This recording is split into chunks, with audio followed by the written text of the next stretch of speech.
Let me know if you need anything. Let me know what works. All right, ladies and gentlemen, we're going to keep moving here on the morning, keep us on schedule, and make sure we get our presenters all the time we can. Our next presentation this morning is going to be a technology forum presented by Clipped and Foresight Sports. We're real excited to have this crew with us here this morning. Obviously, two of our fantastic partners here in Southern Texas at Clipped and Foresight Sports. Today's panel is going to feature Derek Hooper, PGA Director of Instruction at Royal Oaks Country Club, one of our very own. Tim Brand from Foresight Sports. Misha Levister, the head men's and women's golf coach at Prairie View A&M University. Jeff Eisler, president and founder of Jeff Eisler Golf. And serving as our moderator this morning will be John Boykin, PGA member from Clipped. Please give me a hand and welcome all these men and women to the stage.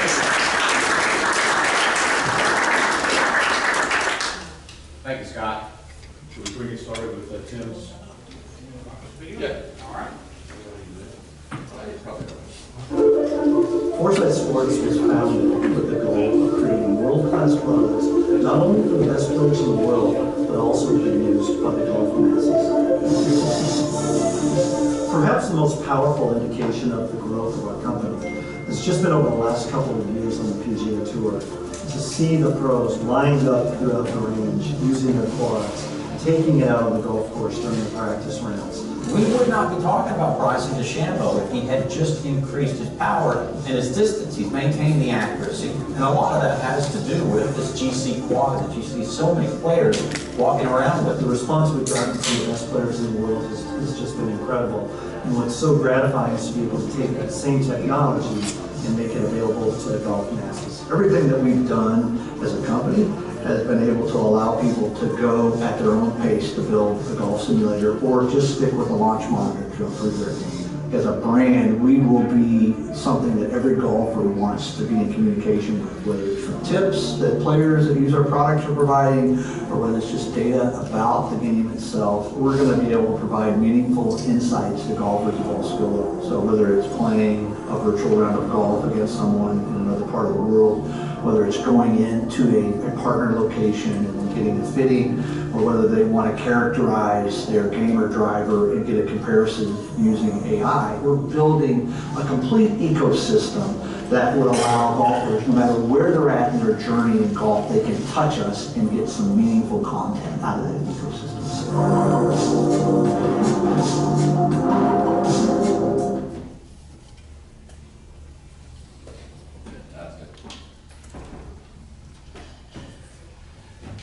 Good morning, everybody.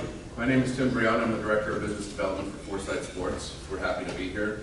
First and foremost, thank you to Andrew and all the staff at the South Texas PGA section for putting this together, all the folks here at the facility for hosting, and most especially to all of you for taking time out of your day to spend time with us today, talk about teaching and coaching. As I mentioned earlier, we are a golf tech company. We're focused on launch monitors and golf simulation.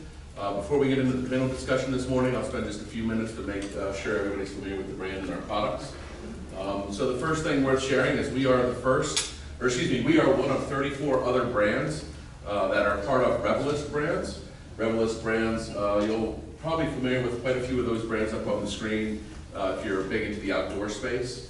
But we're very excited at the horsepower that Revelyst will give us as we scale to meet the demand of the industry in the future.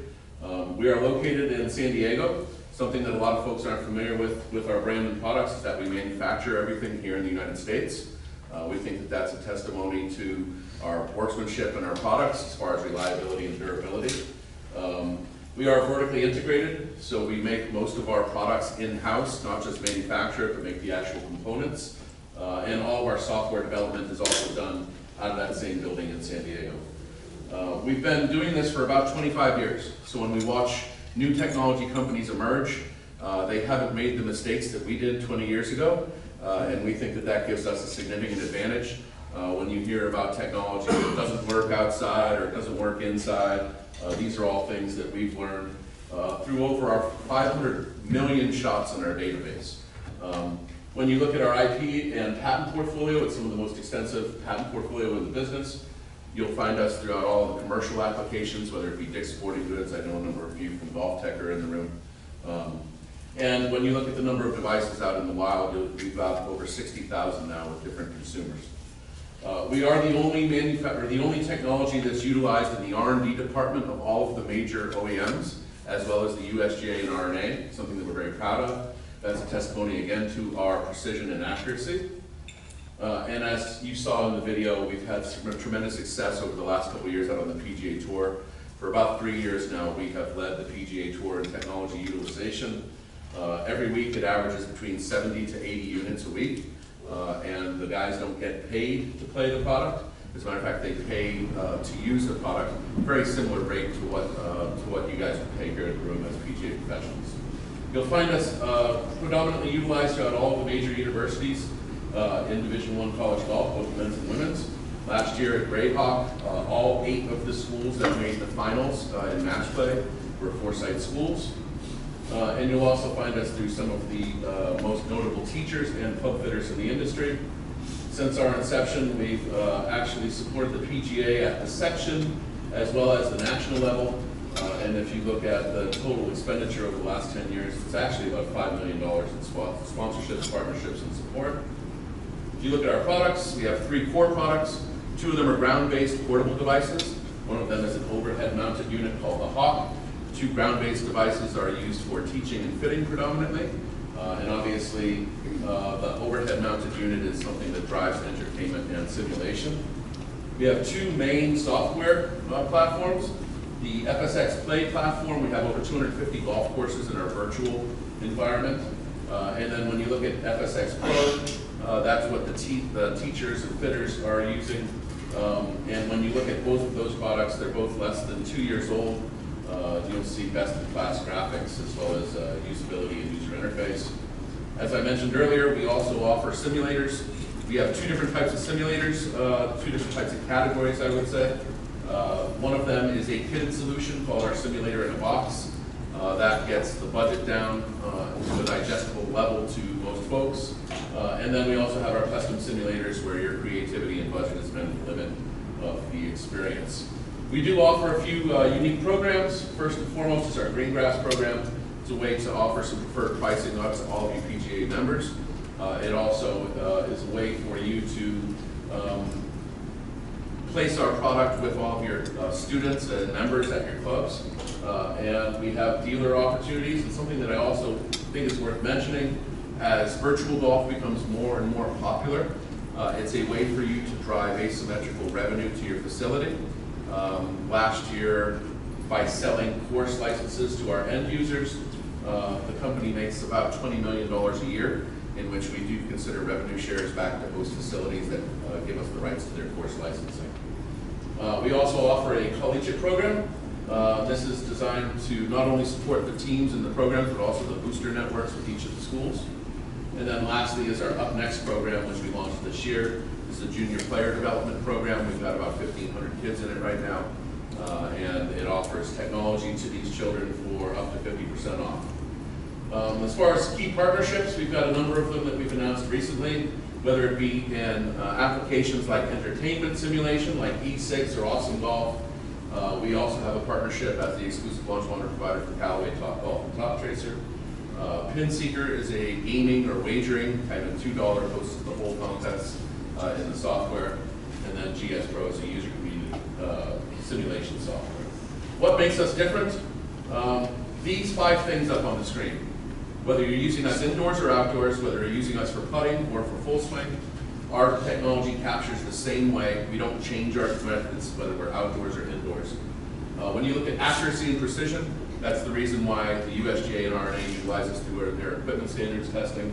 When you look at reliability, nothing's worse than when you're giving a fitting or giving a lesson and somebody absolutely pipes one and then the technology that you're using misses the shot. From a reliability standpoint, you'll find that our technologies are unmatched. And then durability. If the product actually takes a direct hit, it's designed to continue to work, so you won't have problems with the product being hit by a golfer. What makes us different? The way we capture data. On the left is our optical capture sequence. On the right is a capture sequence from a radar. You can see that there's a lot of interpolation and extrapolation going on the right. If you look at the left, you can actually see the logo of the ball spinning around an axis, which brings me into one of our core differentiations, which is measured spin axis. So we are the only technology that directly measures the axis of spin of the ball. It's pretty important. If you're hitting a little ball left draw and you've got wind that's off the left and you're using a radar device, that will read that as a positive spin axis because the ball curves to the right, when in fact it was the baby draw, and vice versa. Another big thing is the barometer. When you look at the unit itself, we know not only the elevation and temperature of where the unit's being used, but we also know the air pressure. Air pressure has a tremendous amount of impact over the way the ball flies. It actually impacts things more than the elevation of the temperature does. When you look at our comparison against our competitors, you look outdoors. If you're using a radar system in the normalized function, you are susceptible to inaccuracies in ball flight equation. When you look at our ball flight equation compared to the actual flight of where the ball landed, it's been proven that our ball flight equation is more accurate than competitors.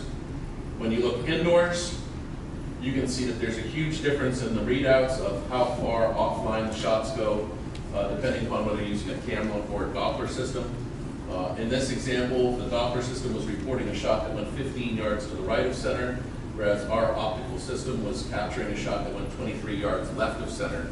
The reason for the difference is because of measured spin axis. And in the indoor setting, if you hit a ball off the toe, it's going to take off to the right on a Doppler machine, and it's going to look like it curves to the right, when in actuality, we all know what happens when you hit it off the toe. What happens? You hit a hook. So we can measure ear effect directly.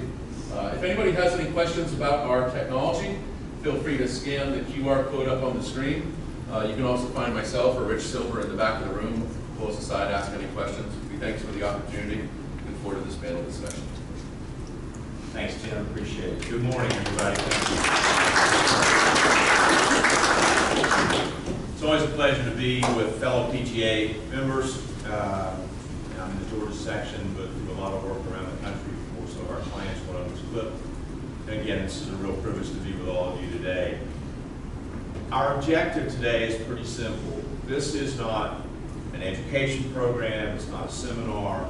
This is an exchange of ideas and experiences. And the exchange is going to come not just from our panel participants up here, but all of you sitting out there. We hope that you'll ask questions. We hope that you'll share experiences. As we get to a topic, which I'm going to try to get through some of this, we get to a topic and it's something that's meaningful to you, and you've had something that you believe will share knowledge with the entire room, please don't sit on your hands. Be part of this. So with that, we'll get started. And again, we have a pretty great mix here of people. Misha is the head men's and women's coach at her university and brings the college coaching perspective to teaching and the use of technology in golf learning. And Jeff and Derek are both all-day, everyday instructors that, again, are utilizing technology in their teaching and their coaching, and we're going to get them to share some of that. And of course, Tim's already shown you a lot about what Foresight can do, but we're going to talk about how the technology of launch monitors in general has impacted golf learning and how you all use it to provide yourselves with a more professional look. And let's be honest, that's the thing about technology and the use of it. For all of us as PGA professionals, aspiring PGA professionals, you use it to help you become a better instructor. You use it to improve and increase what is your credential as an instructor. And let's be honest, it allows you to charge more money for lessons. This is a business, let's never forget that. So that's what this is all about today. So let me start with this, and we're going to talk about the challenges of identifying and recruiting new students. So, Jeff, I'll keep the mic since you've got it. Jeff, in your academy, how do you use technology in the recruitment of new students? Good morning, everyone. Thanks for having us. We do an initial evaluation. It's fairly informal, and we'll take a new prospective student through, I would swing 5-7 irons, maybe some drivers, and we'll actually look at some data and just speak with them about their current swing flaws, perhaps, and what the journey to better golf would look like. And we're an indoor facility. We have 8,500 square feet. We use 5 launch monitors. We have 4 spates in 3D, and just about every technology we need because we rely on it, because we're users. So it's a very important tool to attract new students. They immediately get the sense that we're going to measure pretty much every part of their game and use the data to help them get better.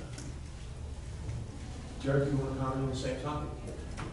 I'm going to take it one step further back. I think sometimes when we're talking about teaching with technology, a lot of the time we're talking about launch monitors, and force plates, and video. But I also think there's some other technology that helps us a lot, and that's in terms of your social media presence, websites, and then Google Business Listing. So in terms of where I'm getting new students from through technology, it's a Google Business Listing, and then it's a website, and then what is the information I have on my website, which creates a point of difference for me. So the point of difference that I feel I have in terms of a lot of other people out there is that if the first time student comes to see me, we're doing an on-course 9-hole assessment. So I'm on course, watching them play, talking to them tee to green, I want to see what's going on. In that setting, I'm keeping some basic stats on them, but then once they join the program, I'm using stats programs so that I can track what they're doing, and that's where I'll start to introduce some technology to the coaching program.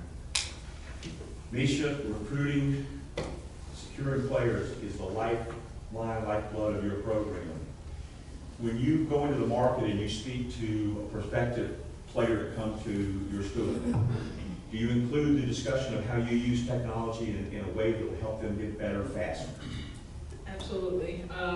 So for us, it's a little different because, I mean, I've already seen what the golf swing looks like, and, you know, that's the stuff that I'm looking at. I'm already looking at stats as I'm recruiting young student athletes to come play because we're a Division I program, so, you know, we get flooded with things. So I use technology to, I have them send me the numbers, I have them send me swing videos, I have them send me all this information, so not only can I see, like, where they're going and, you know, where they need to grow, you know, I know that I'm a developmental coach. But we have to use technology just to bring the kids in. Because, you know, you get a kid that comes in and, you know, a male. You know, if a male comes and he's shooting 80, like, he's going to be at home. And that's just where I am, you know, with our process. So when they get to campus, they're going to be on the foresights and all of these other things, but I have to see that before as I'm recruiting these young people. So, I mean, technology is super important for us and, you know, all Division I golf coaches to make sure that we are seeing what we need to see. Tim, there's a lot of conversation about new technologies and how to use them, whether it's launch monitors or force plates or any of these other things. And it takes a lot of our coaches' time to learn how to use these new technologies. What is Foresight and what have you seen in the space of launch monitors that's taken place to help this room, this audience, save time in learning how to use a new technology? Most of the larger scale technology providers in the industry have our own education systems or platforms, which in some cases may be free to the end user, in some cases they might be charged for. That's always a good starting point. If you're going to consider bringing in technology, utilize it through your curriculum, see if there are any educational programs that are offered by the technology providers that you're purchasing from. A lot is these types of resources, these teaching and coaching summits, being able to share ideas about the way that you're using the technology. Maybe somebody's using it, you know, from a more business application standpoint. It's amazing to me, within the consideration of launch monitors, everybody's using it to make golf swings better or club deliveries better. Very few people are utilizing their technology to actually run their business more efficiently or more smartly. For instance, you know, if you have, maybe you want to run a slice camp. Well, why don't you query your database to look for people that are over the top and coming from the outside with an open club face? Probably a good place to start marketing them. So I think that, you know, as far as finding out how to use things more effectively, going directly to the manufacturer's websites and support these types of community engagements where you get to speak with other golf professionals. And don't just get yourself into a cul-de-sac of having favoritism towards one specific technology stack. Keep an open mind. All of us technology companies do some things really, really good, and there are maybe some other things that we struggle with. And I think understanding what you're using and what its strengths and weaknesses are really important for what you're trying to share with your students. Thanks, Tim. Derek, you're about to open an amazing new facility. I was there yesterday to see it. golf learning and performance center that I think is going to rival a lot of them around the country today. You've had to do a lot of research and a lot of work on making investments in technology. Yes. As you do that, what are some of the determining factors when you look at investing in a technology, how that's going to benefit the business that you're running, and also how you're going to pay for it? I'm fortunate in a way that being at the private club, we've been able to convince the club to pay for it, which is nice. It wasn't an easy road to go down. It's been many years in the making. Jim Fennessy's smiling over there because he was my predecessor at Royal Oaks, and I think he had the same conversations when he was there. So it's been a long process to get to this point. In terms of making decisions on technology, it was really a case of, to date we've been using iPads and TrackMans because we've been outdoor teaching. And it was like, for us, it was like, okay, well, where are the gaps in what we can deliver to our students? So we were looking to add some budding technology, so we had a Capdo. We felt that it covered all the bases that we wanted to, and it wasn't the most expensive one on the market, but still included what we wanted. It had the portability that we were able to use in both indoors and outdoors. So we went with that option for that reason. We're going to be adding some floor space. I've attended a lot of seminars over the last several years, just listening to what people are talking about and what's being spoken about in the industry. And I heard over and over again that force precedes motion. So we are standing there looking at video, looking at the effect, but not seeing the cause. So as a result of that, we decided to go with 3D force plates so we can see what was causing that motion. I'm looking at 3D camera-based options. Any of the hardwired options were outside our budget. I haven't found a solution yet. I had a nice conversation with Scott House this morning who suggested I get better different pathway, which was great. And that was one of the things that I get so much out of coming to these seminars is Jeff and I have always talked about, we get a lot of these over the years, and we don't walk away with pages and pages of notes like we used to 10 or 15 years ago because we've heard a lot of stuff now. But if we go away with just 1 or 2 nuggets that leads us down a rabbit hole that helps us solve a problem that we have, then it's worth it. And that could be something that someone says in a presentation, it could be the conversation I had with Scott this morning. So that sort of stuff is invaluable in terms of adding against knowledge. Thanks. This is where we get you guys involved. So somebody in here has to have had a recent experience in making a decision about purchasing a technology. Please share that with us. Somebody here in the audience has done that? Yes, sir. Probably, I would say we're out of beta testing out the Sportsbox AI. You guys heard of Sportsbox? I'm still learning it right now. It's a lot of information, but it's very easy. You guys know about Sportsbox? You guys heard about it? Well, it's a game changer for me. I mean, I'm still learning it, but within a year or so, I think it'll be a really beneficial aspect of my teaching. You bring up a good point. I was listening to a podcast from Tim Ferriss the other day, and one of his guests said that when you buy a book, you also assume you're going to have the time to read it. And there's a few smiles around the room. If you're like me, you probably got a stack of books at home that you bought thinking this was going to be a great read, and you just haven't found the time to do it. I think the same thing is true with the technology. We buy the technology thinking this is going to be awesome without recognizing what the learning curve is going to be and how many hours involved. So I know myself and our staff, Shane's in the back of the room there as well, and she's in the same boat. We've got a lot of learning to do over the next couple of months as we introduce new technology, and Sportsbox is a great example of that. There's a lot to it. It's a wonderful tool, but there's a lot there. I mean, Mike and Terry, Mike out of Materials, they do good webinars for us, so but still, you guys fill out an hour of your day, an hour of your week, and then to go back and study that and try to put it into processes. It's a lot, so, off-season time probably. And a 1 hour seminar doesn't make you an expert on the technology. It's just a drop in the ocean. Yeah, most definitely. And then the technology providers keep improving the product, Right. which means there's even more to learn on how to use it. They keep adding factors and variables, and it's just, a lot. Thanks. Anybody else in the room that's kind of had an experience like that? It's always great to share. So one thing we all know, and Tim, I'm going to come to you with a question, but we all know that when launch monitors came along, it was a game changer. There have been a lot of those over the last 50 years if we really think about it. I think maybe going from steel to graphite was a game changer, and certainly the first time video was introduced in golf learning was a game changer, and now again launch monitors. But we would all agree that whatever launch monitor you purchased, you didn't know how to use it already. You had to take the time, to your point, sir, about you had to take the time to learn how to do it. Tim, what are you doing at Foresight? What do you see in the Launch Monitor Academy? What kind of things are y'all doing to help make, I won't say shortcut, but make more efficient the time that your users and people who use Launch Monitors, what kind of things are you doing to help them save time and get there a little quicker? Yeah, I think, you know, being able to give somebody the answer as far as club delivery. A lot of us, you know, teach off the golf balls. We watch the golf ball, figure out where that's going, and then we deduce what happened at the moment of impact.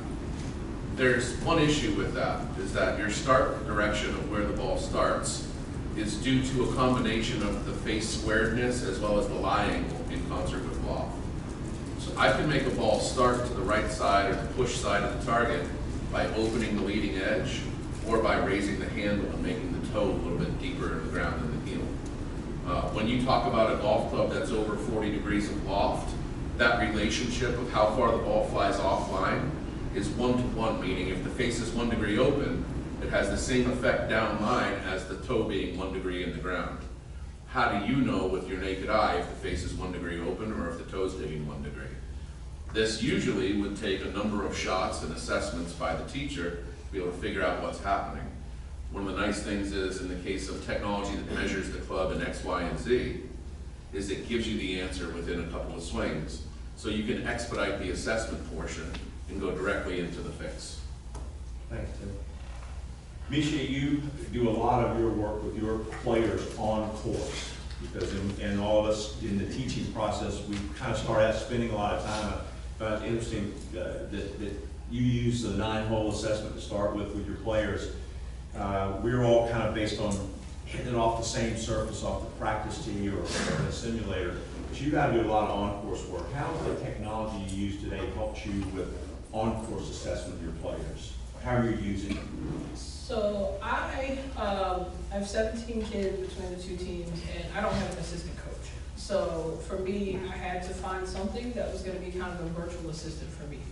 So I ended up choosing Clipped after I was pitched by Swing U, Decade, and kind of everybody else, you know, also having to think about what was going to help me the most. So Clipped has helped us tremendously when it comes to that, because I can't see all of them at the same time. So if I have 4 of them in one group, I've got 4 in another group, I can't be in 15 places at once. I can't help everybody at once, and I can't go through all of the mental stuff. So for me, it was easy for me to see, or for them to see, that if they hit a shot and the shot quality was 12 out of 200, oh, you hit that like trash. But those are the things that they needed to see. Or if they have a shot that they hit and they hit it, you know, from 35 yards off and then hold it, it's 200. Now they think that they're just the baller from ever, and they think they're the next Tiger Woods. So I think that for me, having that technology to be able to help all of my kids, it gives them something to look forward to. It gives them a way to practice without me having to say, hey, you're not very good at this right now, please go practice that. Or saying, okay, you're balling out at this, so you work on something that you're not, you know, as great at. So for me, it's helped just that technology along with, you know, the launch monitor and stuff. It's helped my kids get more in tune to who they are, and it's actually given them a reality check that they probably didn't want, but I was going to give it to them anyway. It's just because I'm just that coach that, you know, you need to understand that yes, you think you're a hottie because you're playing Division I golf, but you need to come on back, because you're going to go out there and you're going to get whooped, and then you're going to be upset with me. So for me, it gives me a slight competitive edge for that, because I'm not sure, I'm at Prairie View A&M, which is right up the road, but you know, we're not as good as Houston. So how am I going to give my kids the competitive edge to make them better? So I have seen some incremental change, which in Division I golf, that's what we look for, it's just incremental change. Thanks, Misha. You know, a stated goal of use of technology in golf learning is it helps golfers get better faster. Is it working, Jeff? Yes, definitely. So if you think about a competitive golfer's performance cycle, they compete at the top, and the next stage of the cycle is they evaluate the performance. Maybe they rest a little bit if they need rest. Then they'll go back to work, then they'll prepare for the next competitive tournament. And if you think about where we're using technology in that cycle, and every competitive player goes through that cycle. The only question is, does it last a week or a month or 2 months? Depends on how often you compete. So the best way to evaluate performance is undoubtedly through statistical analysis. We also, Eclipse Camp, and provided us a lot of details that some of the other stat programs don't. Like, for example, their enhanced mode, you can actually see which way a player's tendency is to miss putts, long, short, left, right. That's very useful. We'll evaluate other parts of their game as we start to do some work. That's where launch monitors come in, and that's where force plates come in. And I have kind of a funny story speaking of education. We bought Capto 2 years ago, and it sat on the shelf, and so it did us no good. And we're finally going through the certification process to find when we're going to have to use it. So there's definitely a long learning curve, but it's completely integral to the whole cycle that we take players through. Thanks, Jeff. Again, back to you in the audience. Somebody share with us an example where you are using technology in your teaching and coaching, and you've got a defined example of a player who's made a lot of progress in a shorter amount of time because of your ability to utilize technology and your teaching skills together to make that happen. Somebody got an experience that way? Yes, sir. Yeah, launch monitors I think are unbelievable. Foresight has been a very important part of our academy that we have at Paradise Valley, and just having that as a validation of what we're coaching, and being able to have numbers to say what they're doing in their swing is a fantastic way to be able to communicate with the student. I had a student this summer that I was trying to show what they were doing in their swing, and just utilizing video. And I had some success. The same member at my club in Phoenix. Once I got them in front of the launch monitor, the communication was just so much faster, and they got the ideas so much better. So I'm a big fan of utilizing launch monitors like Foresight. That's great, thanks. Anybody else? We really want to learn from you as much as hopefully you're learning from these other. Yes, ma'am. I was going to talk about this a little bit this afternoon, but I'll stand out one. Not sure. Just, I think as teachers we forget about fitting. So where it's really helped me is helping the students and using the launch monitors to help from a fitting standpoint. Because a lot of times you want someone to get better, you don't want to fit them in that moment because your teaching is going to help them get better. So you got to advance that fitting. Because in a moment they may not be able to hit it, but you marry the two together and you can show them the numbers, and then when they come back, you see the improvement in the instruction and then the improvement in the fitting, and it's all together. So I really pride myself on not only teaching but fitting as well. And launch monitor has helped me a great deal, especially with my competitive players.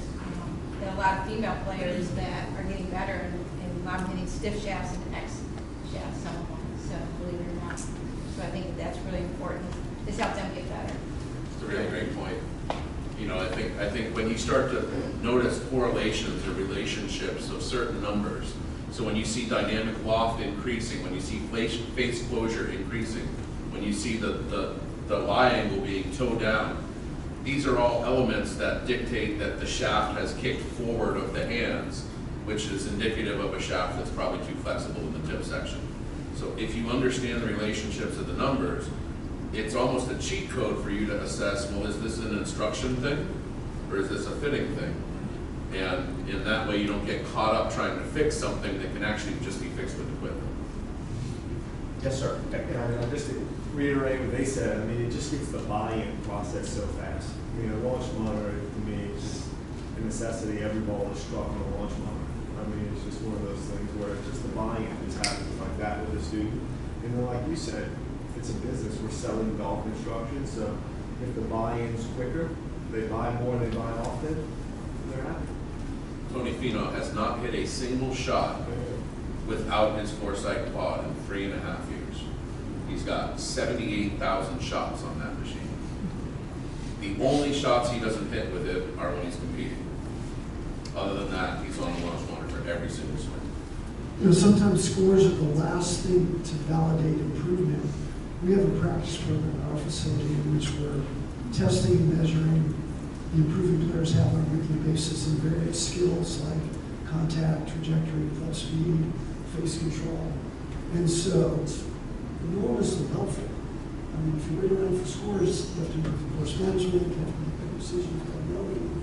And you get proof right now quickly that their skills are. Pause for a personal reflection just a second. I know you're from Austin Country Club. I can't help but wonder what the late Harvey Penick might think about this discussion today.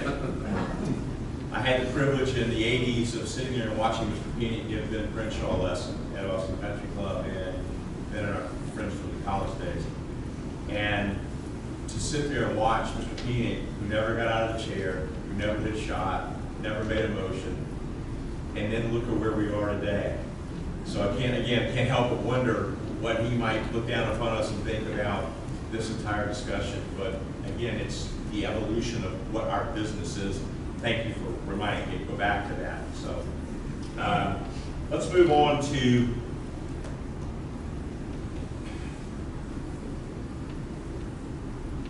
what tools are available from technology that both help identify progress and save coaches time, making them more organized and efficient with their time.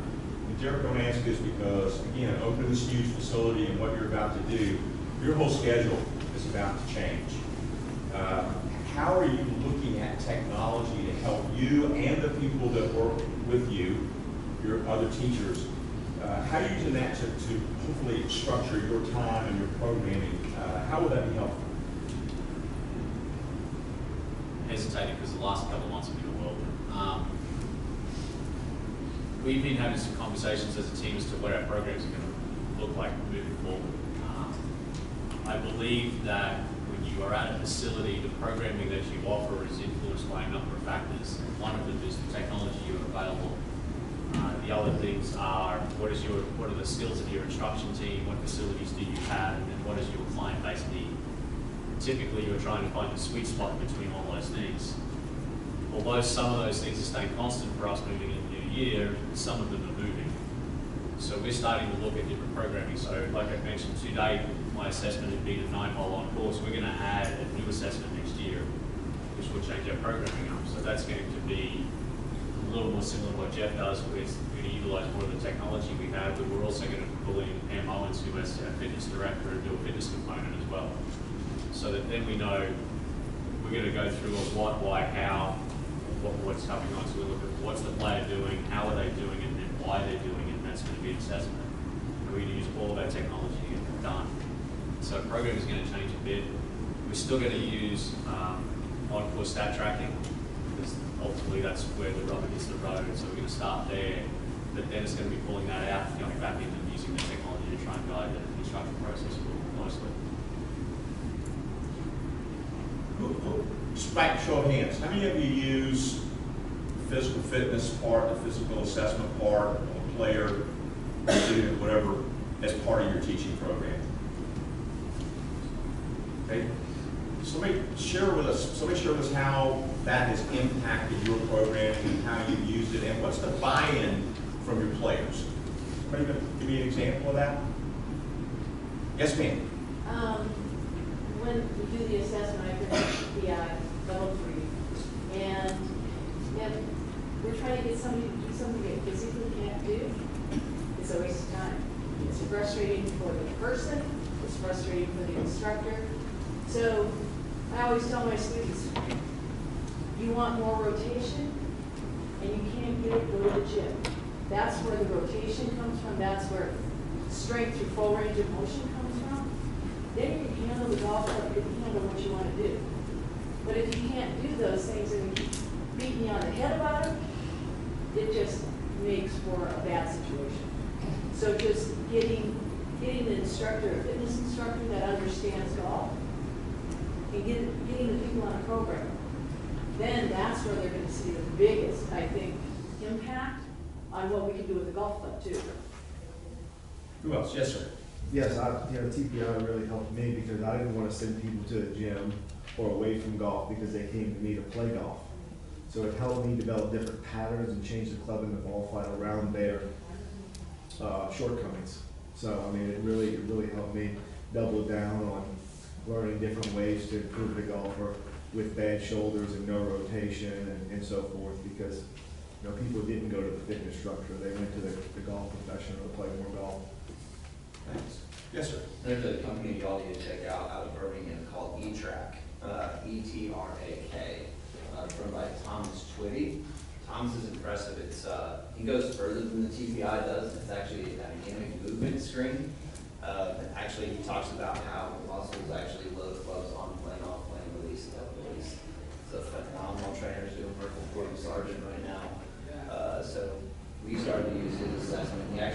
We don't have all this tech yet. This tech's on his way, but he has another screen you do with a med ball toss in a wall. And so you actually have him toss that ball, and you can assess where speed is released, whether they're on plane or off plane, whether or not they're rolling with face or not, through those very, very basic, simple assessment. It's been great. So we can show to parents, we can show to our adult learner class, like, this is why you're here, here, and here. And a very quick assessment. You can go deeper with that too. So Thomas Tweed with E-Track is very impressive. So I would take a look at what he's doing. We're going to talk in a minute about how all these different things add to, and I mentioned it early on, is add to your credential, your reputation, your ability to charge more for your business.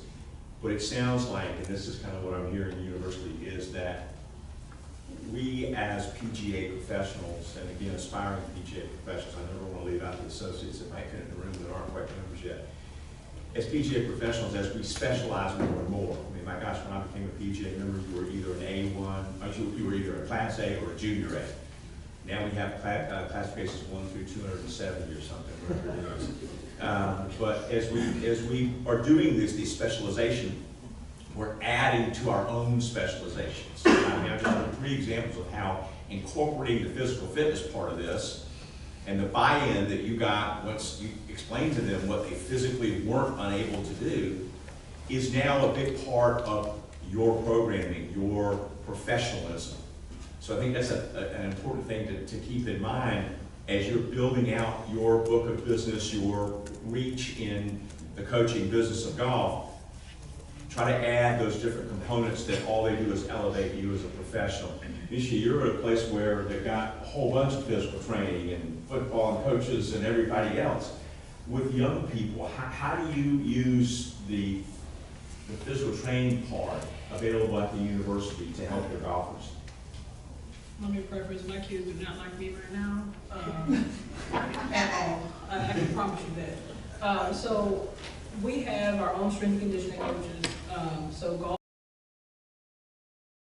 Clipped was launched less than a year ago. It is now being used by leading golf instructors, Division I golf programs, and avid golfers all over the world. Clipped is designed to help golfers get better faster and for golf instructors to achieve better results. We've been working extensively with Richard Sheridan and more than 100 of his players at the Olympic Club Performance Centre. This is what Richard has to say about Clipped. I'm using it to sort of justify, am I working on the right stuff with them when they come for lessons? So that's been very, very useful. It's saving a lot of time. Some of the players that are coming in, then I literally had some players that walked in the door and I already knew what we're going to work on. Wake Forest women's team was one of the first of many college programs to sign up to Clipped. Associate head coach Ryan Potter uses the platform to plan practice and ensure his players are working on the right things. This is what he said after Wake Forest won its first ever women's national championship.